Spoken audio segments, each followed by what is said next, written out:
5, 4, 3, 2, 1. That's one small step for man, one giant leap for mankind. Welcome to The New Next, the podcast where tomorrow is today and the future is now. I'm your host, Matthew Jensen, and together we'll embark on a journey through the evolving landscapes of technology, innovation, and the current events shaping our world. Join us as we engage with thought leaders, innovators, and disruptors, breaking down complex topics into actionable insights. Whether you're a tech enthusiast, a forward thinker, or just curious about the world's next chapter, you're in the right place. So, plug in, power up, and prepare to deep dive into the heart of what's new, what's next, and what that all means for you. Welcome to The New Next. Let's explore the future together. Small step for man, one giant leap for mankind.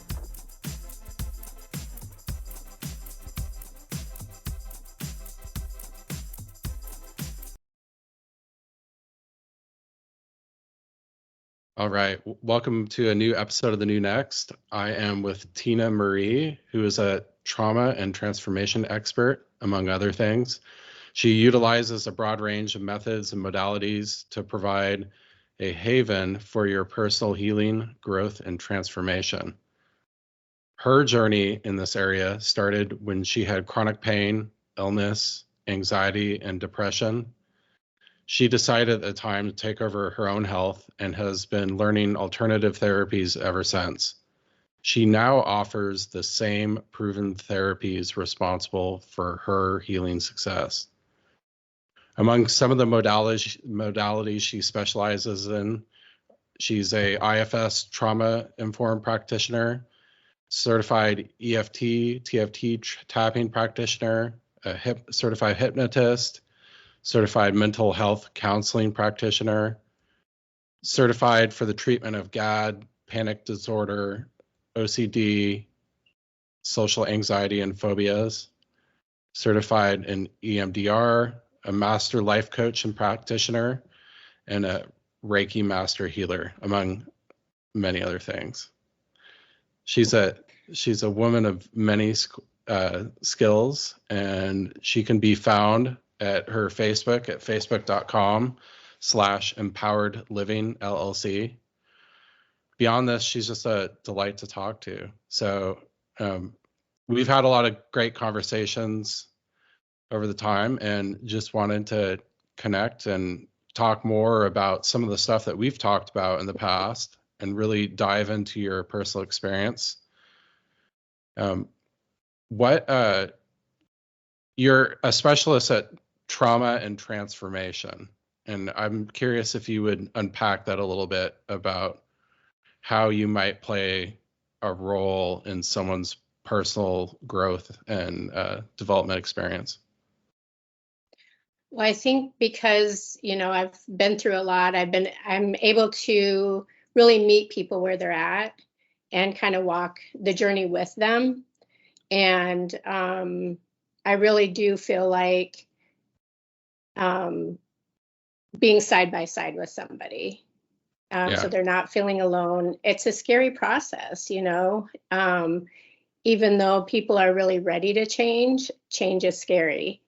Yeah. And so, and I think that the root of pretty much everything is unprocessed emotions. Mm-hmm. And so just being with that person and providing that safe space for them to be able to,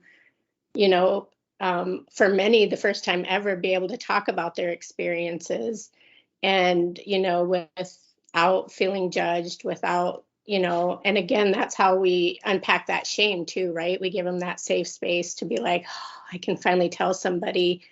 And that in itself just is such a huge beginning to their healing journey. Yeah. So how does that shame, that feeling of shame manifest in, I guess, adult decisions, adult choices, even though it may have happened 10 or 15 years ago?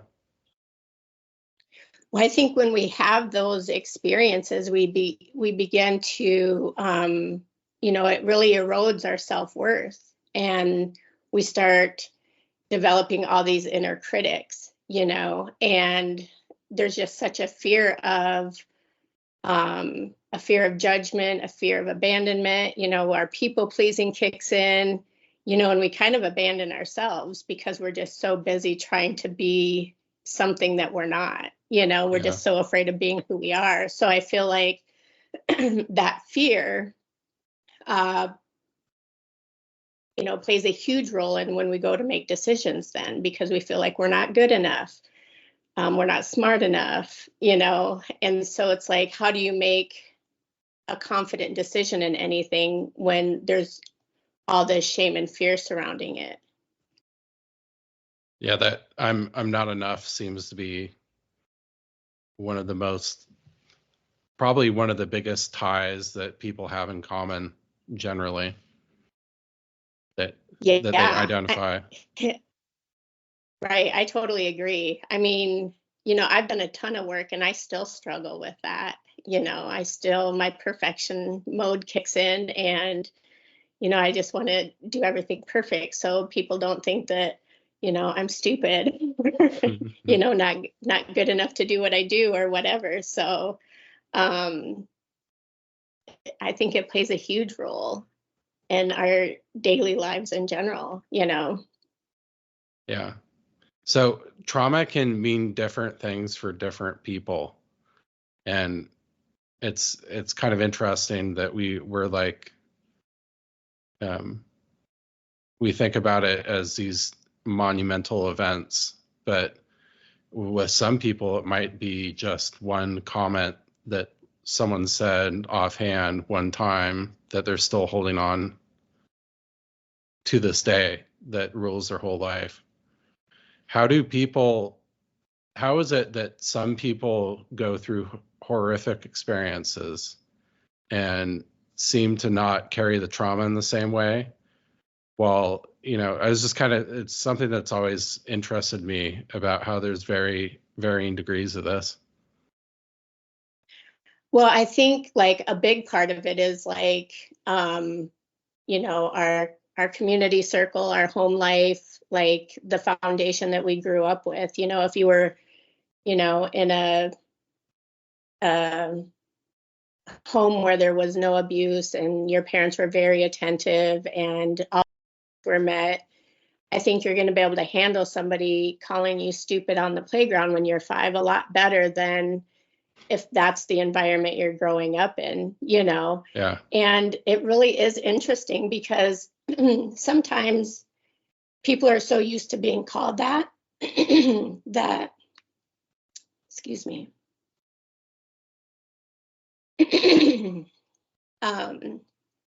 Sometimes people are so used to being called that it really doesn't have that same sting to it.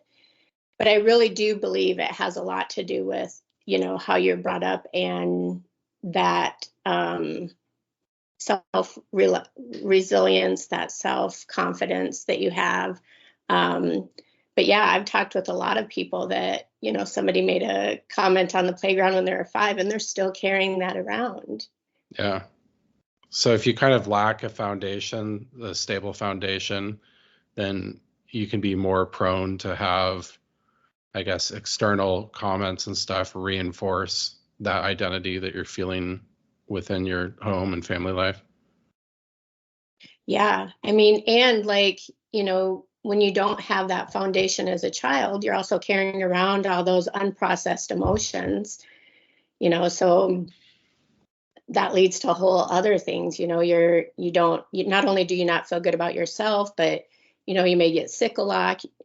You may have a lot of body pains or, mystery illnesses that they can't figure out, that kind of stuff, because we store all of that stuff in our bodies. Mm. So how are some methods that people can effectively go about releasing some of this? So, I mean, I think on your own, I think just really having a lot of self-compassion. So like, I try to help people, like, so if, you know, there was a young child in front of you and they were hurting, you wouldn't be like, you're so stupid, this isn't a big deal, you know, why are you being so dramatic about it, you know, all of that. You'd want to go and give them, you know, soothing, right? Mhm. and so really going into that, and that's kind of what IFS, parts work, shadow work, that's kind of what that is you're going to those parts of yourself as a young child and just being with them. Like, Mhm. yeah, I can totally see why that hurt when that kid called you stupid. You know, that was a really painful experience, you know, and just really kind of, you know, saying and being all the things that that kid needed back then. And then what happens is you just feel like, and that's one of the reasons I like that, using that, is because you also get like that physical release. Because, you know, I always say, like, where do you feel it in your body? You know, and they'll be like, oh, I feel it in my stomach. Okay, what does it feel like? Does it have a color? Does it have a shape? You know, Mhm. and just really getting in tune with that and really shining light on something that you've been really keeping in the dark, you know. And again, it releases that shame around it, because now you're bringing it into a safe space where you can be like, oh yeah, I really wish somebody would have said that to me when I was, you know, 5 years old, because that was really painful, you Yeah. know. And you know, I've been carrying it around my whole life. But really going in and really giving those wounded parts of ourselves whatever they needed at the time. And then you get not only that release of the emotional release, but you get that physical release too.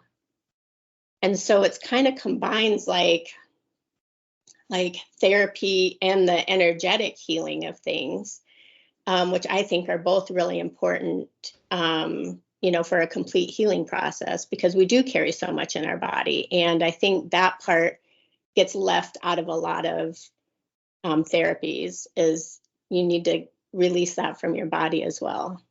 Yeah.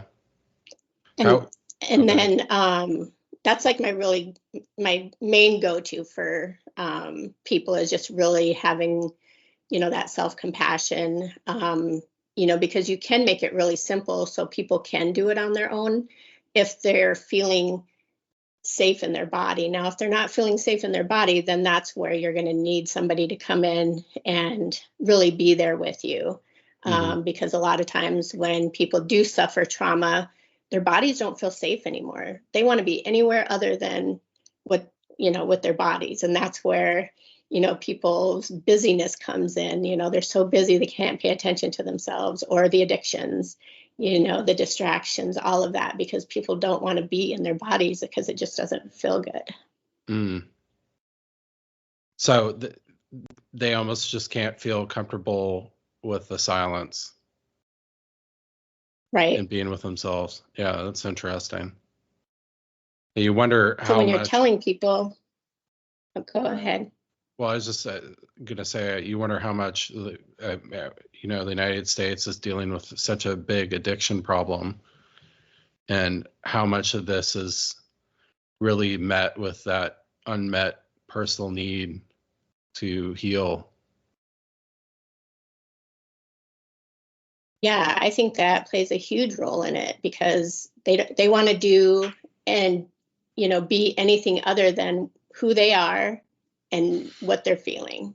So they Mm. want to be as far away from that as possible. And then when you do get, you know, that initial high where you're like, oh, I feel like Superman, I don't feel anything, you know, um, you know, I feel like, you know, the best thing in the world. Then you continue to chase that, and it's never the same. And so that's why addiction is um, so hard, is because it's like they're still chasing that first high where they felt like Superman. Yeah, yeah, that's And tough. so like asking them to be present and just be like, just be in the moment, you know, be in the now, ground yourself, like all of that stuff. It doesn't work, because it's first you got to have them heal enough so that they can be comfortable with being in their bodies and then calming that nervous system.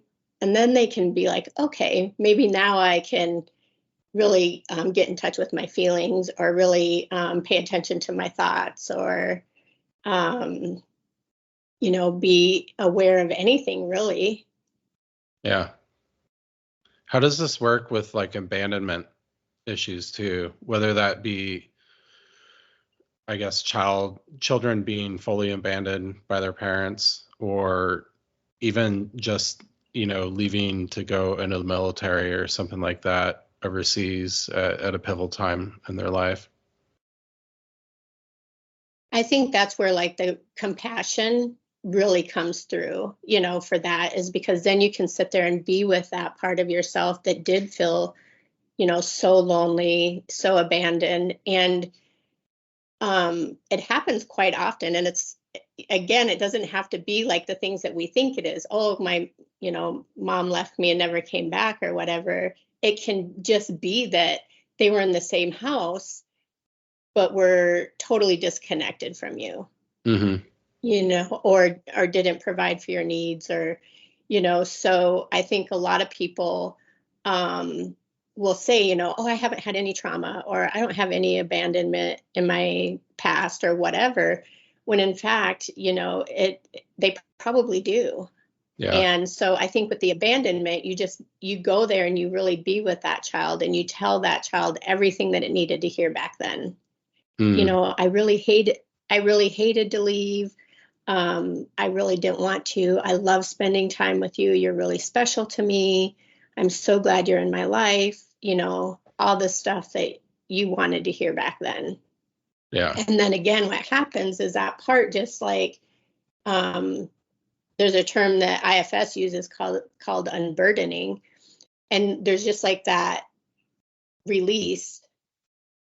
And then from there, you get to go to the next process of really unburdening. And that's where you kind of get to release all the emotions that come with that abandonment, so that fear, that people pleasing, like all of that stuff is kind of like that next step in that. So the people pleasing, being a people pleaser often is rooted in a fear of abandonment, essentially. Yeah. Fear of abandonment and rejection. Oh, yeah. I'm sure a lot of people can relate to that.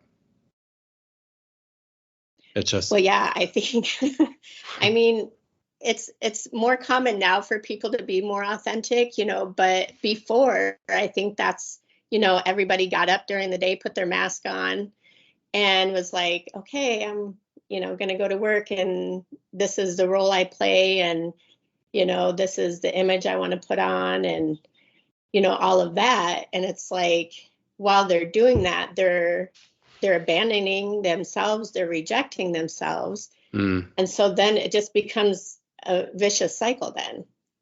Yeah. Because then that just makes that abandonment from, childhood or wherever increase that much more, because it's like, oh, well, now I'm abandoning myself. Oh, wow. I'm rejecting myself. So you're in constant practice, basically reinforcing all these bad habits. Right. And then heaven forbid, if while you're in that cycle, somebody, abandon you or rejects you again, let's say you go through a breakup or whatever, then it just grows that much more, Yeah. And so then that's where people really start to be like, so depressed and feel so lost and alone and not know what to do with their lives. And, because they fully gave themselves up to someone else, and what they perceived their needs and wants were, that now they don't have really a basis or a foundation to support their own I guess direction. I mean, because you're like, you do all, you put everything into that relationship or that person or friendship or whatever, and then most of the time you start mimicking them, you know, oh, I like doing that too, or oh yeah, football's my favorite, or what, you know, whatever. And then when that ends, you're like, I don't think I really even liked football. Or, Yeah. you know, you start really questioning things. Um, and that can be a really powerful time in your life too, right? That time between, you know, losing something and, you know, kind of a new relationship or a new beginning or new job or whatever.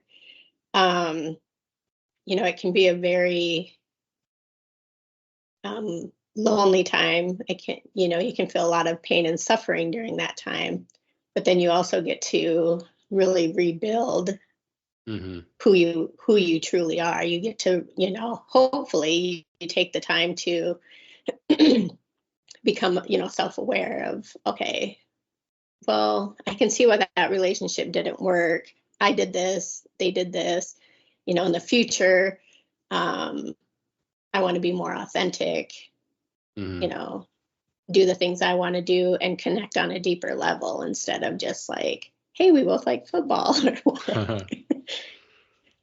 Yeah, it's interesting. Like we've talked about that before. The void is kind of when something moves out of a space, and it's that period before you have something basically move back in. There's a opportunity. It's a huge opportunity to bring in what you want or what works for you, but you can also attract in the same habits, behaviors, and type of people and relationships that you did before. And I guess self-limiting beliefs too.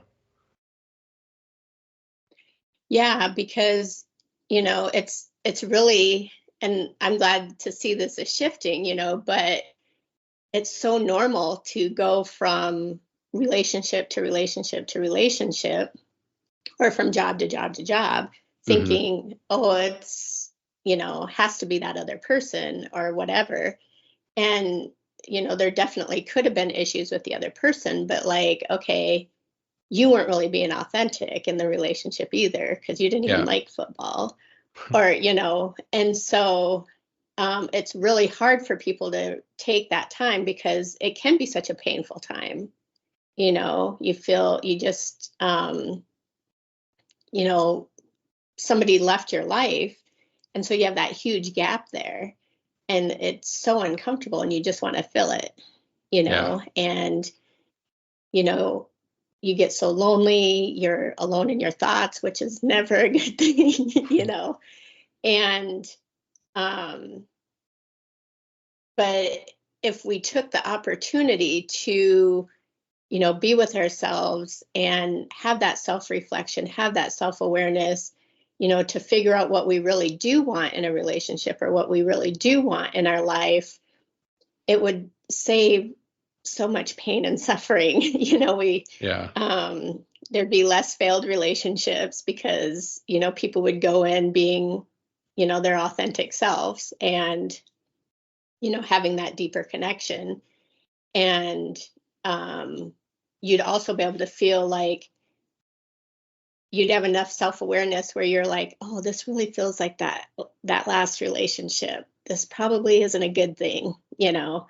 Yeah. And so to kind of step back and be like, okay, you know, what are my beliefs or what are my patterns that I have that keeps creating, you know, these types of relationships? And, you know, there are, you know, abusive relationships. And obviously, I'm not saying that, you know, victim blaming or anything like that, because once you get into an abusive relationship, it's really hard to get out, but really easy to get into another one because it does feel so familiar, you know, and especially if you've had trauma in the past where, you know, you had abuse in your home life, like then it really is familiar. And it's like, okay, well, love hurts. And that's what I believe. And so in every relationship, even though it's very painful, I'm going to stay in it because that's what relationships are, right? You know, you don't have any other way to gauge it. Yeah, there's a lot of those old adages like love hurts, happy life or happy wife, happy life, and stuff like that, where when you really unpack them, you're like, well, to an extent, but that's not really a really healthy, it kind of seems like the statement is almost there to overlook a lot of more important issues. Like oftentimes I feel that people are really focused on that external checklist rather than matching more on a psychological or spiritual level. And, Oh that's yeah. really an old paradigm, I think, back in the survival days, basically. Well, yeah, I mean, because they did have to have relationships in order to survive. But man, those statements are so toxic. And I'm Yeah. glad that we're like seeing that because, I mean, when I first started in relationships, that's all the stuff I believed. Like, there wasn't really a whole lot of happiness in relationships. You just were in the relationship because, that was the next step. Like, oh, you dated for a few years and then you get married, and it's just like the natural progression of things instead of being like, okay, wait, like, is this somebody that I want to be with forever? Like, where do we even have compatibility? What's our communication like? Any of Yeah. that deeper stuff, because, we just knew as you got in a relationship and it did feel like that was like how you survived because that's how it was, way back when. Yeah. Back when you had to have kids to run the farm, Right. Right. Yeah. And that's what's kind of exciting about, having that void there is because it's like, okay, now I can create the relationship that I really want. What's important to me, how do I want to feel in that relationship? What's important to me. And that can be really exciting and really daunting depending on, how you want to go about it, I guess. Yeah. Yeah, it's definitely, it seems like, from someone that's hasn't had experience of this, but it seems like it's easier in modern day to find people with all the apps and stuff like that, but it may be harder to connect and really find your person. And that's just something that I'm, assuming here. But I yeah, I don't know if necessarily the choice makes it easier or makes it harder. It probably is actually easier now that I think about it, but Well, and I think like part of the problem, I think, with, so much access to, people, technology, all of that is because when you come at it from like those old beliefs of like, you have to have passion and there's got to be this huge spark and that instant attraction. Well, normally that is like a patterning, it's not, it's like superficial, right? yeah. And I think sometimes when, you're swiping through, the apps or whatever, and you, not that you can't like find somebody attractive, but if they're like, oh my gosh, I have to have her, Yeah. or him, or, and,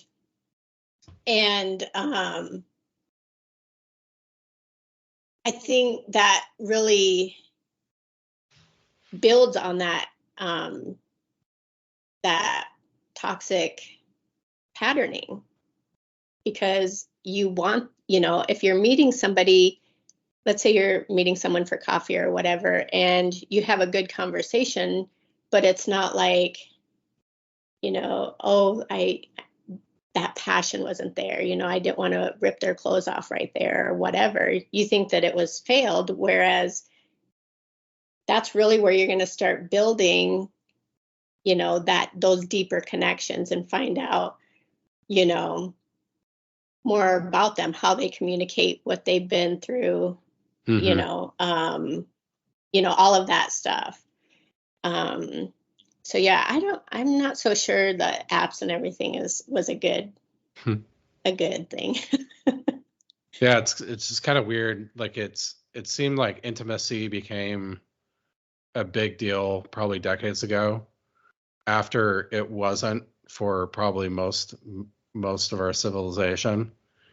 And now it's more like transactional intimacy, or looking from an outsider.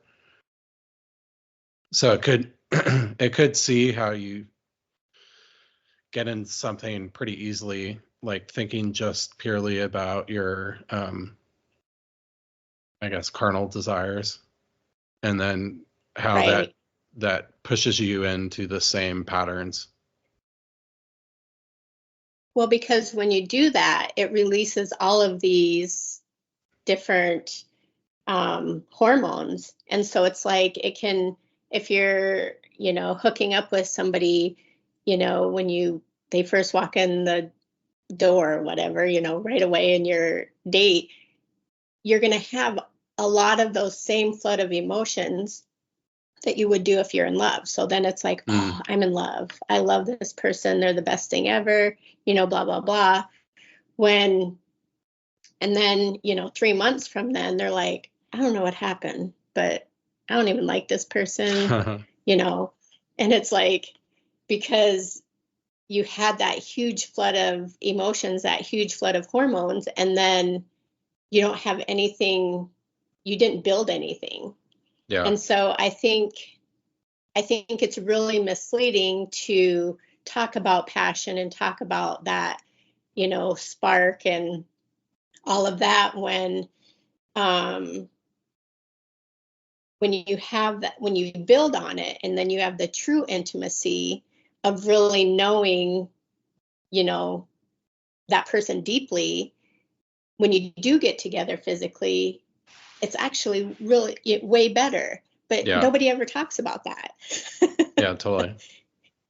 You know, and so I think that's a lot of reasons why people feel so unmet in relationships, because they don't feel seen, they don't feel heard. You know, that connection was really never established. So do you feel like there's a fear of intimacy too? I do. And I think that's one of the things that those apps feed is like, oh, I can just pick this person, you know, go hook up and, you know, feel, you know, better in that moment. And then, you know, it's over. And then they're already looking for their next, you know, person, just kind of like, you know, addictions. Yeah. And I think it's something that's not talked about enough, is, you know, jumping from person to person to person to feel that, you know, to try to fix what's ever going on inside you, you know. So if you're walking around with this wound that you're not good enough, you're not pretty enough, whatever, well, hey, if I can sleep with this many people at a time, I must be really good. You know, or all these people picked me, I must be really good looking or whatever, you know. And then you're constantly chasing that. You're constantly chasing that validation. You're constantly, you know, chasing those feelings that you had. And, you know, again, abandoning yourself even more, rejecting yourself even more, stuffing those emotions even more. So how are ways that people want to be seen and heard in relationships, but it's not naturally? I don't know. You just said something about that, and I don't really know the question to ask, but I find it interesting to unpack it a little bit. Well, I think it starts with being able to do that for yourself. Like, you know, I think that sometimes, you know, when we feeling uncomfortable emotions, our first instinct is to fix it, because I don't want to feel this way. So I'm going to go do this, or I'm going to drink, or, whatever, because I don't want to feel this way, but really being able to sit there and honor that emotion. Yeah, maybe today is just going to be a shitty day for you, or you're just going to feel let down, or, whatever. And give yourself permission to feel that, because you're already feeling it. So you might as well just give yourself permission to feel that. And then when you witness yourself, you're going to be able to witness others and ask for witnessing. So like, if you're in a relationship and let's say, somebody said something mean to you or whatever, you can be like, wow, a part of me was really hurt by what you said, or I don't really feel seen by you right now, or I just told you this story and I felt like you weren't even listening to me. Can we just take a pause here and talk about that? Yeah.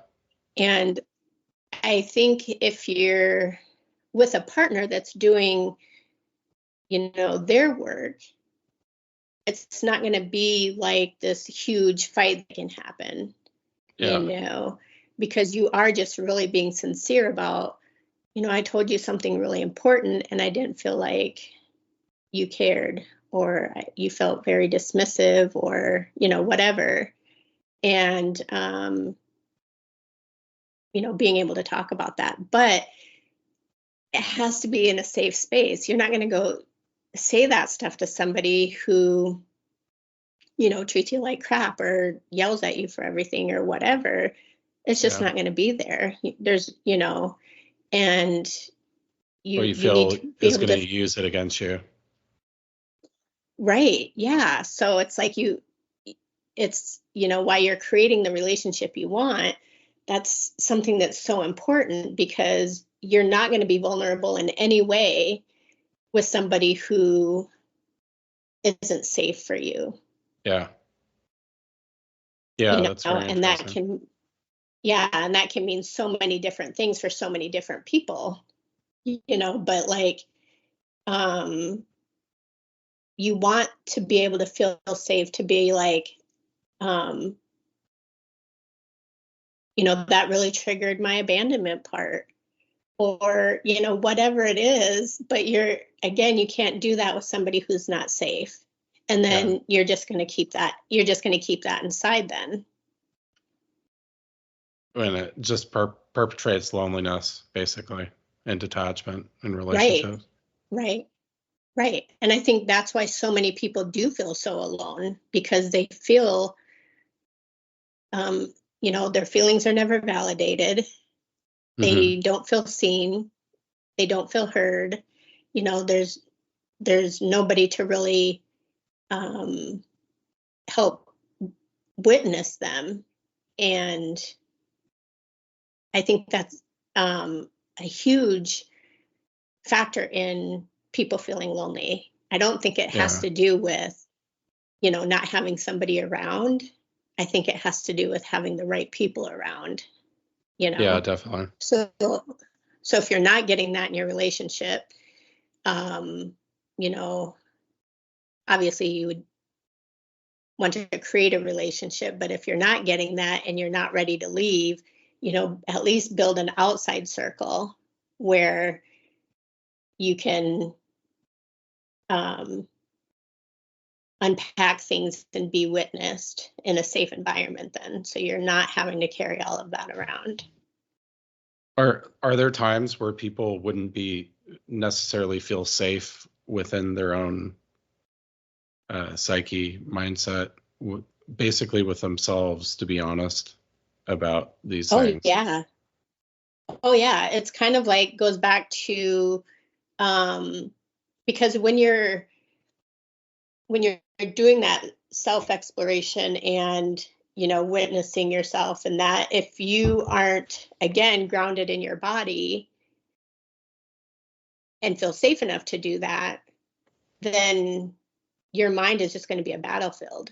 Yeah.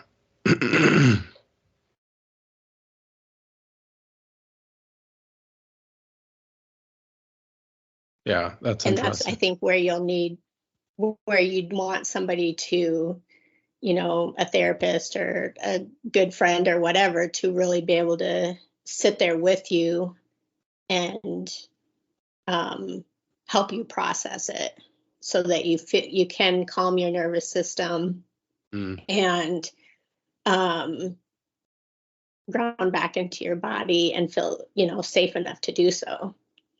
Yeah. Yeah. And, oftentimes we're just taught to get over it, basically. And and I think like that's another one of those toxic things that we were taught, right? Yeah. Like those patterns, like it's so hard to break, especially when 99% of the people in your life think that way.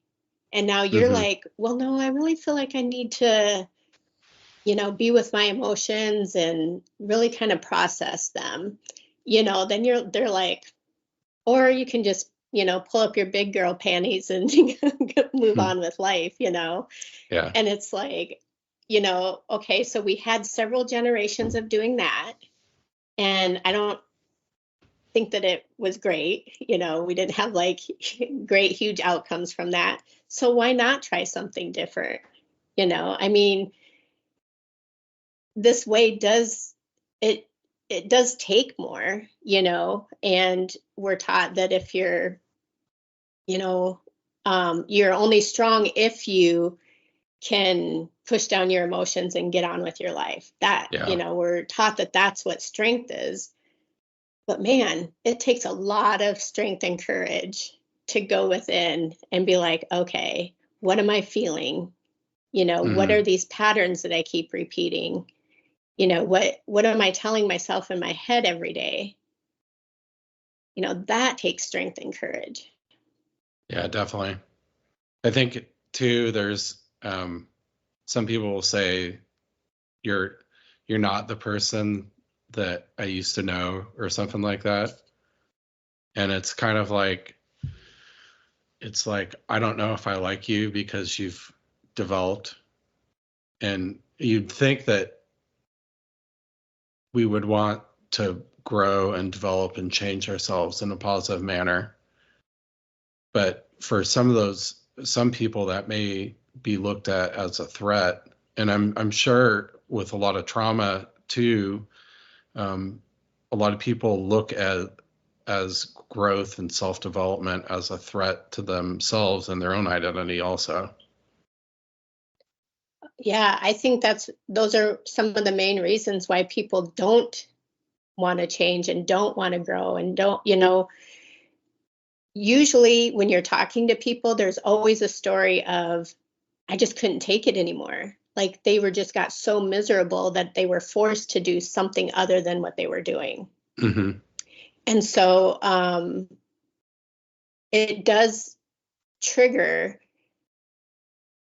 people's abandonment wounds. It's like, okay, I have my house and I have my white picket fence and I have, the kids and the dog and the spouse, and this is perfect.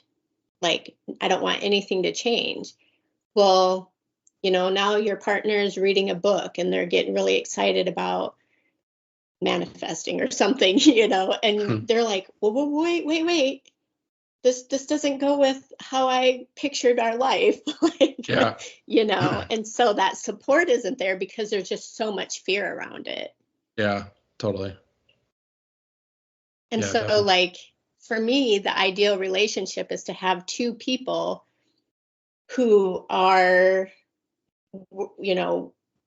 have made, self-discovery, self-awareness, growth, transformation a priority, because it may mean that the relationship doesn't last as long because, you kind of grow and evolve, and you might grow into somebody who isn't compatible with that person anymore. But it's such a respectful, honoring place to be, that oh my, we evolved away from each other. Yeah. We're no longer compatible, but at least we're both, trying to be the best version of ourselves.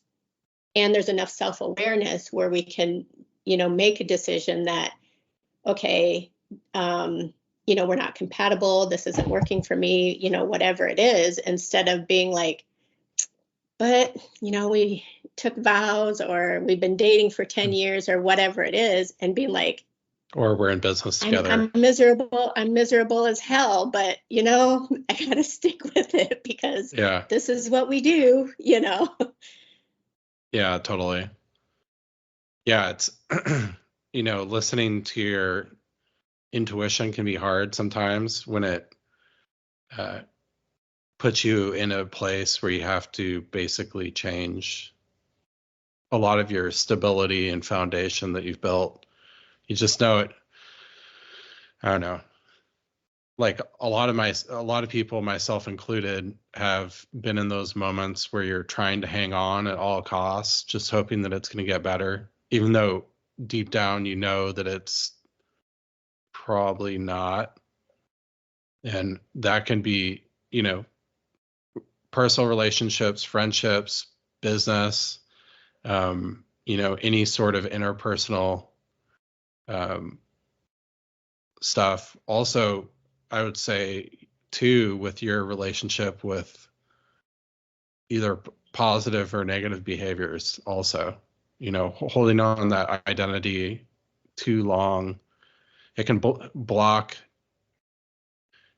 It can block, I would say, your evolution, like more broadly than just in that specific subject area. Oh yeah, definitely. Because I feel like, we get, so much in our fear patterns, beliefs, etc., that even though we are getting that it's for the best that we leave or let go or quit or whatever, that fear takes over.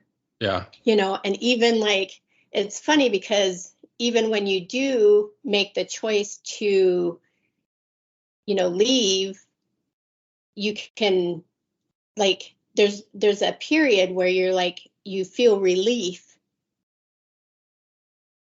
but then 2 seconds later that fear kicks in and you're like, oh no, what did I just do? I know I didn't really like them, but I can't be alone, or I hated that job and I was so miserable, but and so it's like, it's just funny because you had the relief, but then, the fear and the patterns took over and you're like, oh wait, I need to get that back because I don't like the way this feels. Yeah. You feel on your own. Yeah. Yeah. How does this relate to like OCD and phobias in that too? Because I'm sure those are almost control mechanisms also. Yeah. A lot of like our habits and behaviors are protection mechanisms. They just come out in people in different ways, kind of like, if I like the perfectionism, if I was perfect and I did everything right, nothing bad would happen to me, nothing would change. There would be no chaos. It would be like all control, right? Mm-hmm. It's the same thing with like, OCD. Like, okay, if I wash my hands 3 times, I remember that one time I washed my hands 3 times that day and I had the best day ever, or, it's just like, again, it's just that little click of something, like the 5-year-old on the playground. It just takes that little thought or, something to happen, and it can trigger the biggest reaction of, okay, now I have to do everything in 3s, or, whatever. And, but it all stems from some type of protection. Like if I do this, or if I don't do that, nothing bad is going to happen to me again. So how do if say someone does everything in threes because they had their best day ever, how would you approach that with them on, I guess, getting them off that pattern? Well, I would go, we'd have conversations and go deep inside and find out what it's trying to protect you from specifically. Like, is it, I didn't get hit that day, or, whatever it is, whatever made them have that great day. But like, what underlying fear is there? What is it trying to protect you from? And usually, people will say like, oh, it'll protect me from having a bad day. And then, but there's usually like 3 or 4 layers under that. Yeah. Where you actually get to what the, that core fear, that core wound is, or, get to that core. Like, it could be that,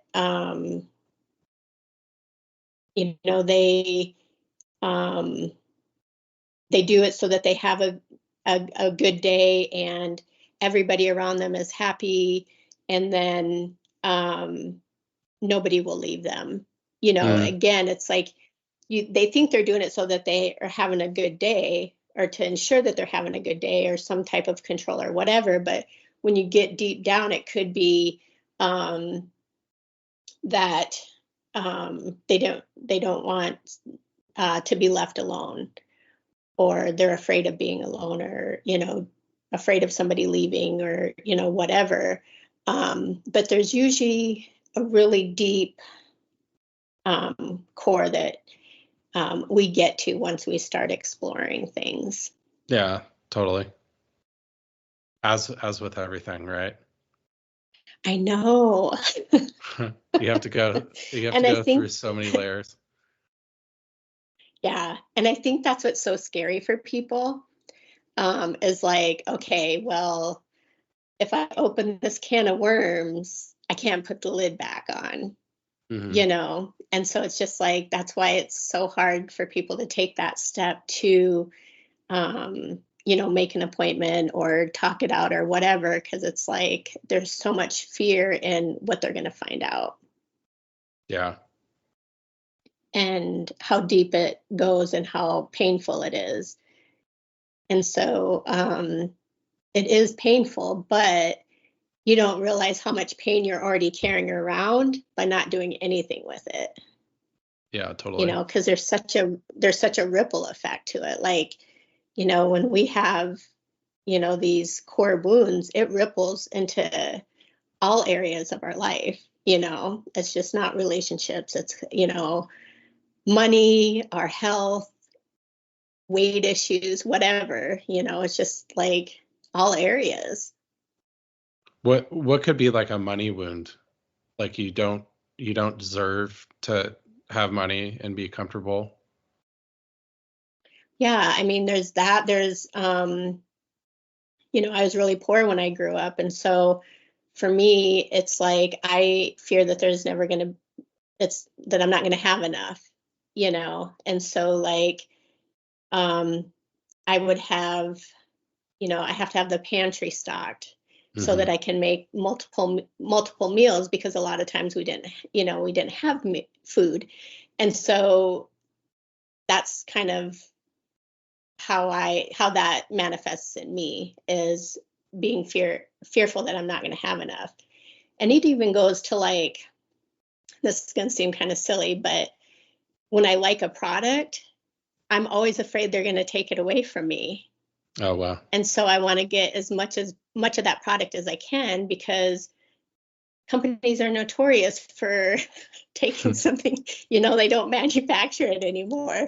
And I'm like, I like that. I want to have it, but I know that that's, goes back to my childhood with not having enough. And, so for me, it's a lot about, it revolves around a lot around food.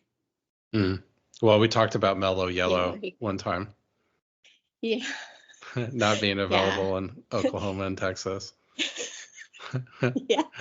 Yeah. See, I moved to Texas. I don't know if I would have moved to Texas if I didn't know they had mellow yellow.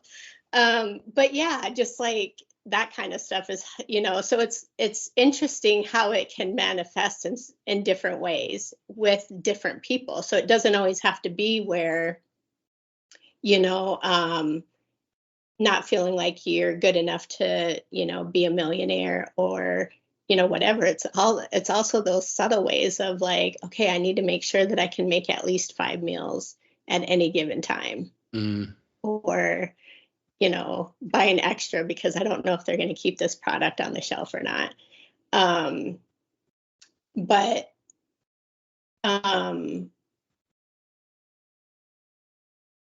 do you feel that some yeah, people? I mean, go ahead. Oh, do you feel that some people put guardrails on themselves too?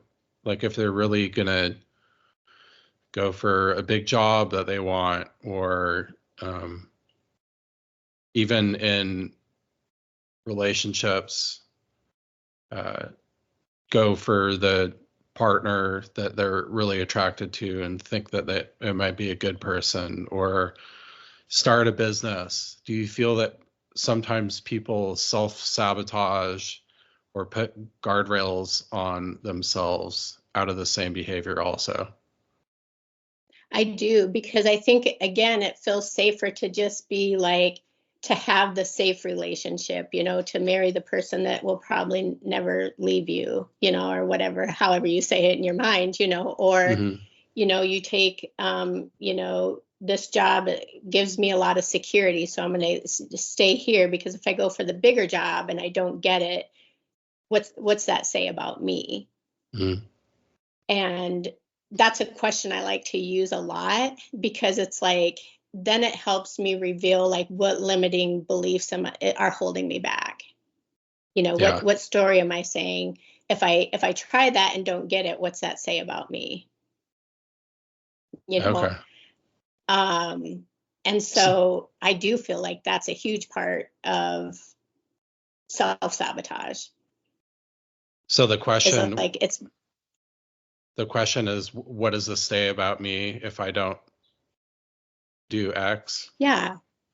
Yeah. Like what kind of like, what stories am I, that come up with that? Is it like, oh, I tried for that job and I didn't get it, so I'm a failure. My mom was right, or, whatever. Like, there's so much stuff that can come up with it. So I like asking that question, is to really hone in on what that belief is, or what that story is I'm telling myself, because then you can be like, okay, so I didn't get that job, I'm a failure. Okay, so am I a failure, or did I not get the job? Was I a failure before I tried for the job? Just like really kind of gauge. And you could be like, oh yeah, I kind of felt like a failure before I even tried to get the job. Yeah, and then it's like, another okay, well, deep. obviously I had. Yeah, right. Yep. And then you find out that I was a failure because I got second place in the science project in 6th grade. Right. Yeah. It's so interesting. I know. And I really like, that's why I do a lot of the studying that I do, is because I'm so interested in like how our minds work, and, and kind of how to hack it to be working for us instead of against us, Yeah. Yeah. Yeah. It's interesting because fear is a useful tool in some situations. And, yeah, with all, if you just, it's kind of like this weird thing that over trusting that everybody has your best interest at heart can not be a good thing. But then if you have issues with trusting too, then that's also not a good thing. And it's, I think, really hard to find that balance sometimes between, I guess it's really trusting in yourself to differentiate between what's true and what's not in a given situation in a given day, rather than hanging on to firm and fast rules for how everything should look. Well, I think that creates so much unnecessary suffering when we do that, because it's like, oh, I have to do things in this order or by this time in this way, and whatever. And when that's not working for you and that's just not how you do things, Mm-hmm. first of all, how much shame is around that? Because it's like, well, they're off, they're doing it, they seem to be doing it perfectly, and I can't even get my foot in the door, And so it's like, okay, then what's wrong with me? Instead of being like, okay, well, that's how they operate. I'm really productive when I do things this way. Mm-hmm. And so like giving people the room to create in the ways that work for them and that feel good for them, instead of having those hard and fast rules. Yeah. Yeah. And in the kind of social media day and age, it seems like there's a lot of influencers or whatever that are like, this is how you should do things. And if you like them, and you respect what they do, like, I think it is natural to want to emulate people. But I mean, for my own experience, there's been times where I haven't really stopped to ask, does this style work for me? Does this work for me on how I do things? Does it feel good? Does it feel comfortable? Like, is this really leading to the actual output that I would expect versus the alternative? So it's yeah, we're so unique on a person to person level that it's hard to really have a one size fits all approach to anything. Well, yeah, and I think that, because so many people are suffering, when they see those people on social media, living their best life and like, oh my gosh, I have so much energy and I look so perfect and I have all this money and like all this stuff. It's like, I want that. What do I need to do to get that? Mm-hmm. And so it's like, I think it's good to see people when they're doing good, but I also think we need to normalize, when you're having a bad day or you're struggling with something, or, really taking away that stigma of,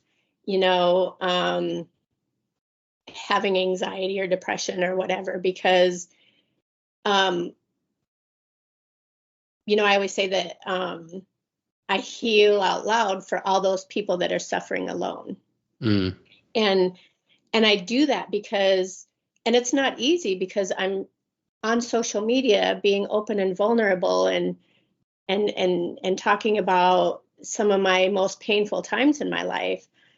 But I'm doing it because I know what it's like to be suicidal and watching a person on social media loving life and having all their stuff to, I've never seen them have a bad day, Yeah. They always act perfect. They always looked perfect, like, and so it's like normalizing that, we do have days we struggle, and helping people so that they don't feel, so alone in their suffering. It's like, Mm-hmm. it doesn't, it just takes, one person to be able to see someone overcome a struggle and showing that it's possible to do it, for that other person to be like, oh, it is doable. Yeah. I am normal for having these emotions, And there are options for me. I don't always have to feel this way. There are options, help give them some hope. Yeah. I think sometimes we discount the fact that those people are probably struggling also. Yeah. And it's funny because I used to say this to my kids when they were young, because they would say stuff like, oh, she's so popular, she has everything, her parents have money, or she's really pretty, or whatever it is. And I used to say, there's always something, like nobody's perfect. There's always something somebody struggles with. Mm-hmm. And, I was so good at telling them that, when they were younger, but when I was going through my own stuff and I had so much shame around it, I couldn't do that for myself. Yeah. Even though it was so ingrained in me to do it for them, I couldn't do it for myself when the time had came. And, a lot of when I was going through my stuff, we were in the toxic positivity stuff, like, oh, you just say this and you'll feel better. And so I was like, I've been saying that and I feel like crap. Like, what am I doing wrong? And, it's really hard. And I'm glad that we're starting to normalize, having emotions and having bad days and mental health struggles and challenges and stuff. But I think we have a long ways to go yet.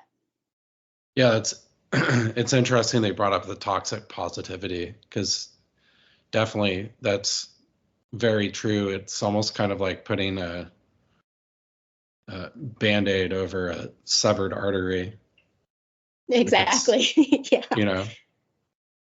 Well, and when you have those core wounds, it's like, you're trying so hard, like okay, well, maybe if I say the affirmations 100 times instead of only 50 times a day or whatever, and it's like, I still don't have a new car outside. I still am struggling with my mental health. And so even though I can thank that because that's how I started my journey. Like, that's how I started getting interested in alternative healing and stuff.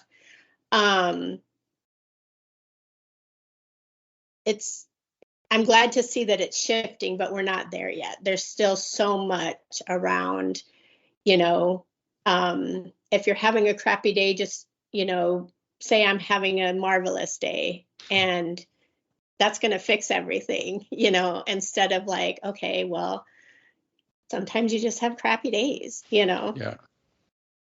Yeah. And it's being, acknowledging the fact that you feel like this because of this, but there's also the ability to be grateful, like you have all these other things to be grateful, I think is a more positive approach, rather than just trying to not think about the things that are bothering you and fully overlook at them and be like, oh, I'm the greatest person in the world.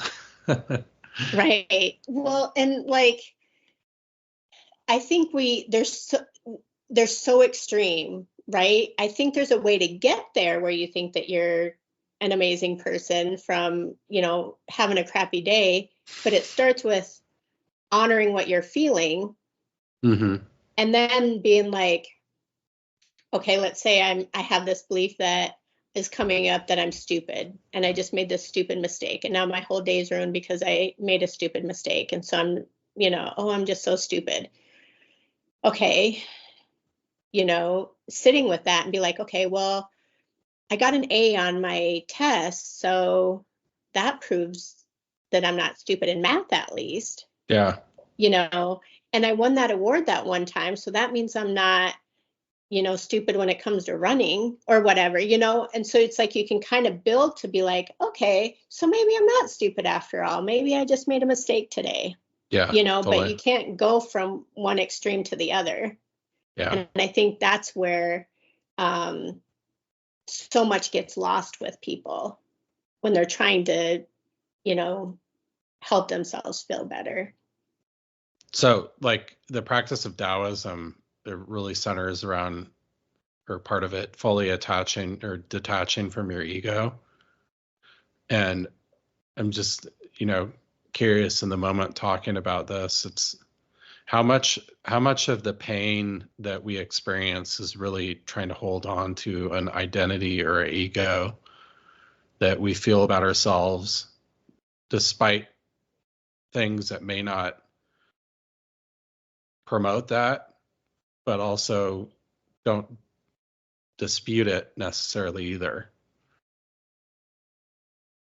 Yeah, I mean, I think a lot of it does because, just kind of like, when you're doing your day-to-day things, you have this way that you want people to see you. And so like, it's so important to me that people think that I'm successful in my business. And then, things start happening and I start struggling in my business, and there's my identity. Mm-hmm. Or my identity was this relationship, and now we're getting a divorce and I'm no longer a wife, Mm-hmm. And it's like there's so much attachment there where it causes you so much more suffering. I don't know if I necessarily believe in like total detachment the way they teach. Yeah. Because we are human, and we're here to have human experiences. And I think part of that is, having an ego and being in our ego at times, but it doesn't have to run the show. Yeah. And but I do think that it creates so much more suffering when we do attach to an identity or even a belief, like, you're taught one thing and you can believe that when you're a teenager, but when you're an adult and you have all this evidence, it's so hard sometimes because it's so ingrained to not just sit back and be like, okay, I have more evidence here.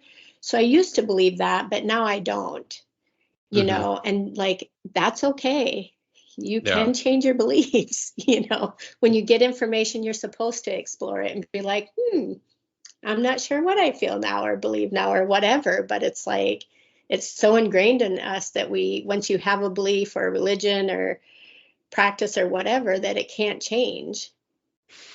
Yeah, I agree with you on that. Taoism is a hard one for me because it's like I kind of feel like the ego and the identity are some of the things that push us to do things and truly experience life. And I don't know how realistic it is to just totally detach from anything.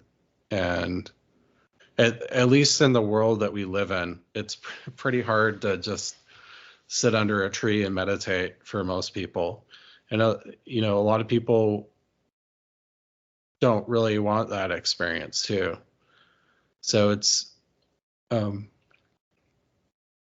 know, I've had this debate with people before, and I see where they're coming from, but it's also,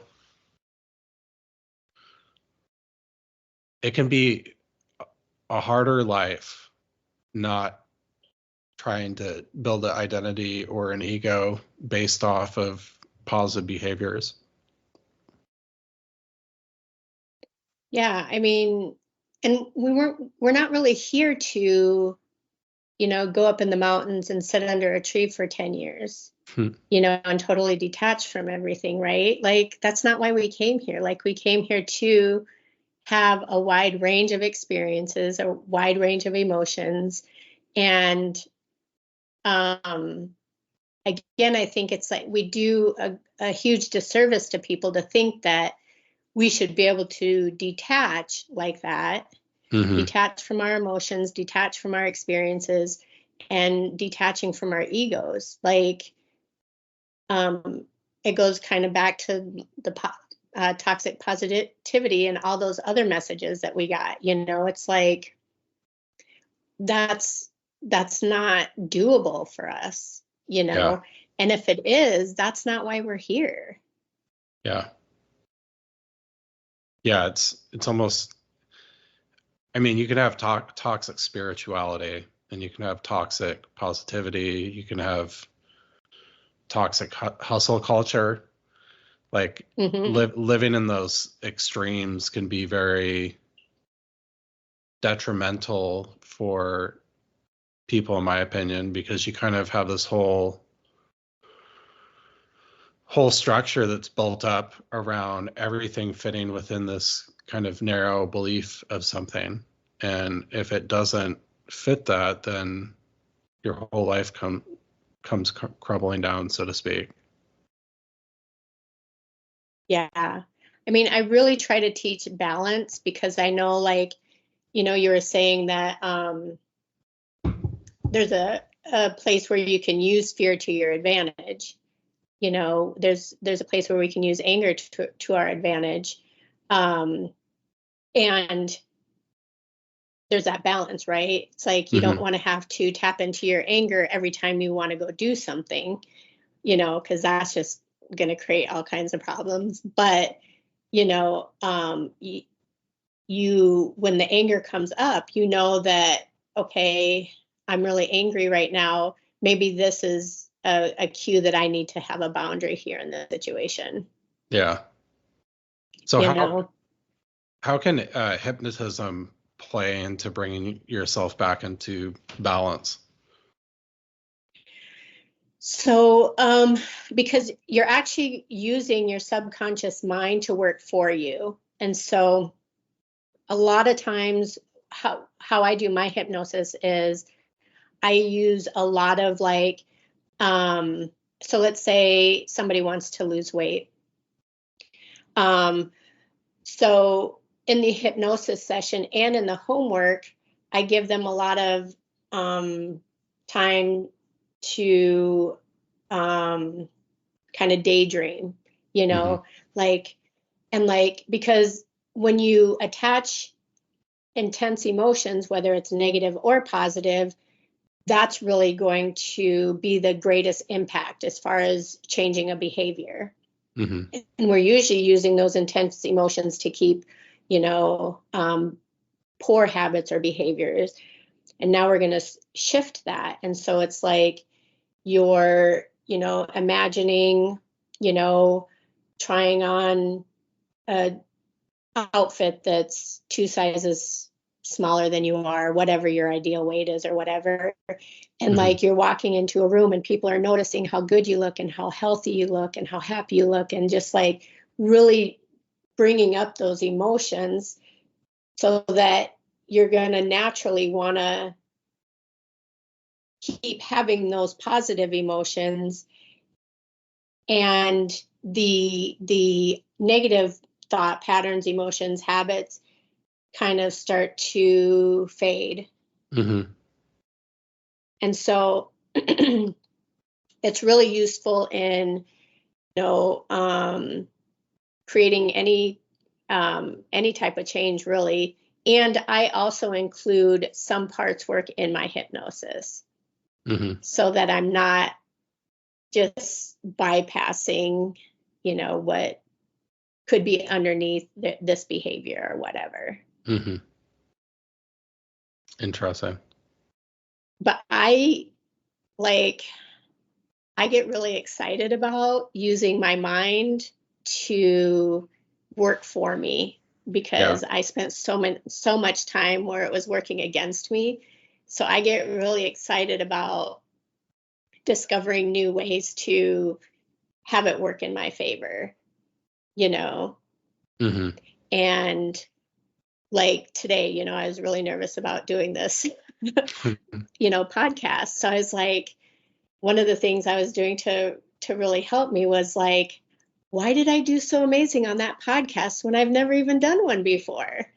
You know, and it's like, it really helped me get more excited about it than nervous about it. Yeah. You know, Totally. But again, I was like using my mind to, you know, shift me from being nervous and fearful to being excited and interested, you know. Mm-hmm. How often do you think that people mistake being afraid for being excited? A lot. And I think one of the biggest things is because people's bodies are so foreign to them that they have a hard time even pinpointing what emotions they're feeling. Yeah. So why wouldn't that be the same when it comes to excitement and fear? You know, it's like, okay, so you start getting that feeling in your stomach, and, you know, most of the time you're like, oh my gosh, I'm so scared, or I'm so anxious, or whatever. And so, like, when you become more familiar with your emotions and how they feel in your body, you can be like, oh, okay, that's not fear, that's more excitement, you know, because excitement feels like this and fear feels like this, you know. But it's like most people are so detached from their bodies and their emotions that they can't even tell, you know, if you ask somebody how they're feeling today, you know, truly feeling, a lot of people won't even be able to answer you. Yeah, definitely. Yeah, I think when that registered with me that I might be mistaking fear for excitement, it was pretty, I mean, mind-blowing in a way, because it makes a lot more sense. You know, if you're looking forward to something, and then you kind of have that feeling of excitement, but you may also be telling yourself that you're afraid that it's not going to work out, which it may not be, but you're still excited for it. It's a positive thing. So why would you be afraid of something that's positive, pretty much? Yeah. And I also like to explore what's the worst thing that can happen. Yeah, definitely. Because to me, that really helps with the fear aspect too. You know, okay, the worst thing that happens is I fall on my face and everybody sees it. You know, like, you know, but once I recognize that, it keeps me from keep going there. You know, Yeah. I'm able to stay more neutral in the present moment and give myself the space to be excited about it then. Yeah, and if you did fall on your face too, it's a good learning experience. So there's kind of, right, you know, with the whole layers, unpacking the layers, you can do that with many aspects in your life to turn a negative into a positive. right. And if I fell on my face and everybody else would be like, okay, now it's safe for me to fall on my face. Like, I wasn't the first one. Somebody else did it yesterday or whatever. Yeah, totally. You know? Yeah, that's so true. It's I don't know, it's just we're so weird as human beings. Like, weird in a good way, but it's just, at least looking at myself, there's been so many times in my life where I've almost tricked myself into worrying, or tricked myself into being afraid of something where I didn't really have to. And I think sometimes too, it's in interpersonal relations too, it's, if you're not that way, then they may discount your feelings also. So it's kind of like this weird balance that you have to reach sometimes, where you're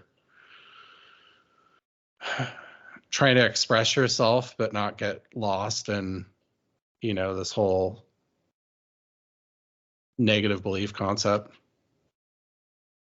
Yeah. I mean, like, I always think about like how we're just so trained to feel something at a certain time. And so when you don't feel it, so much shame arises, right? And you're like, okay, what's wrong with me? Like, somebody passes away or you go through a breakup or whatever, and you're like, I'm supposed to be really sad right now, but I'm not. What's wrong with me?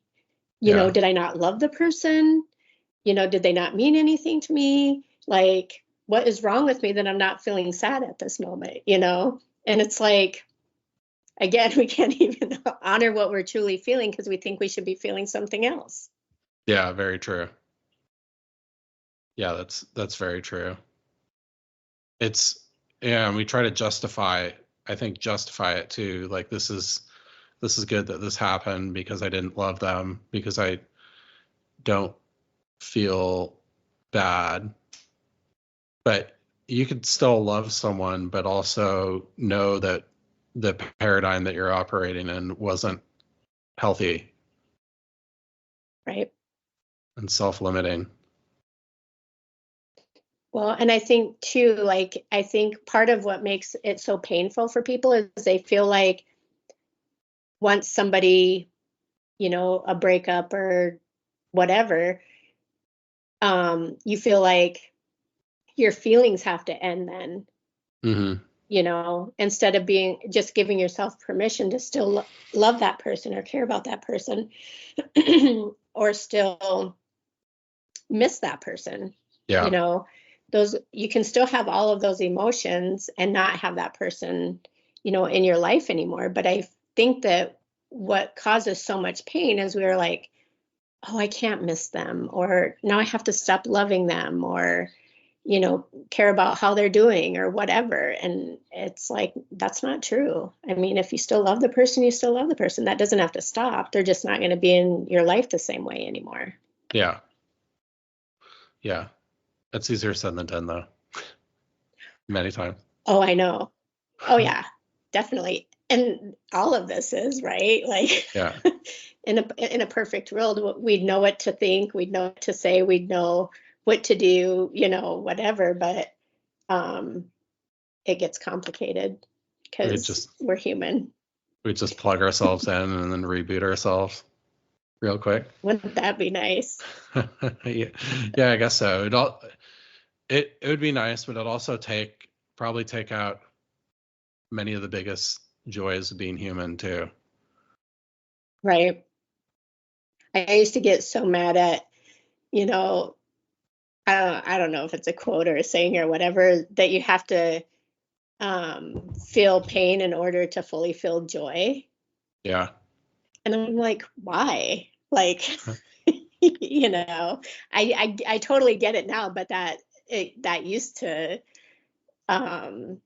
really get to me. Like, yeah.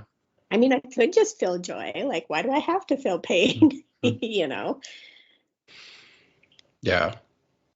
Yeah, I don't know. It's hard being human, but it's also pretty awesome. Yeah. And I think like acknowledging, like, when you're going through your healing journey, acknowledging, like, really just being in awe of things, right? Because I think a lot of times, we take so much for granted, but like being at a movie or going for a walk or whatever, and just being in awe of like how, the trees keep surviving, or how the birds interact, or just like being in awe of that stuff, I think helps bring such a depth to life. Yeah. And it helps, like, then when you do have those times when you are, really struggling, to be like, still have that childhood wonder. That's what I call it, because I love to just like still be in awe of things. Yeah. Just like when you go to something as a child for the first time, like trying to do that so much more than I used to, so that I can really feel those high highs. Yeah, that's been one of the coolest parts about having kids, I think, is just seeing how excited they get about the littlest things. And you're just like, wow, this is amazing. How could I relate on this experience to bring more joy and happiness to my life and how I approach things? Yeah. I mean, because I didn't have a good childhood, now as an adult, I get to do the things that I didn't get to do then. And that's been a huge part of my healing journey, because before it felt like I missed out on having a normal childhood. And I hated that feeling. And I was like, I could totally do this as an adult. So like, you know, going to amusement parks, or I went to this huge candy store one time, and I bought all the candy that I used to watch on TV that I always wanted and didn't get. So I would buy all of it. One year I bought Hungry Hungry Hippo because that was a commercial I saw and I really wanted to play the game. So I bought it and played it. Like, that's so cool. It was, yeah. But it's stuff like that that really helped me heal from my childhood, that isn't like a scripted thing, you know? Yeah. Like, we're not told to do that. Oh, if you didn't get to do this as a child, do it as an adult, you know? Yeah, definitely. Like experiences. Yeah. Hungry Hippo is a great game too. I know. I had so much fun. You might have to buy it. I should buy it for my kids too. So there you go. Just kind of closing out here, I've got one final question. What? Okay. If you could pinpoint one thing that you think would be a biggest opportunity for society to transform into a better place, what would that be? Oh, I think it would have to be I know, right? So many things are coming up. I think it would have to be to honor what you're feeling. Yeah. Because awesome. I think that would have like such a ripple effect. You know, you'd honor what you're feeling, become more aware, you'd automatically have more compassion for other people, you know, to help other people feel seen and heard. And we'll just keep going. Well, thank you so much for joining me today. This has been awesome. And it's always great to talk to you. And I love our conversations. Yeah. For our listeners, if you're interested in reaching Tina Marie, you can find her on facebook.com/empowered living LLC. And we really appreciate you being here. So thank you so much. Thank you.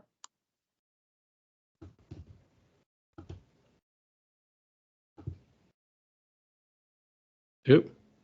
Still there? And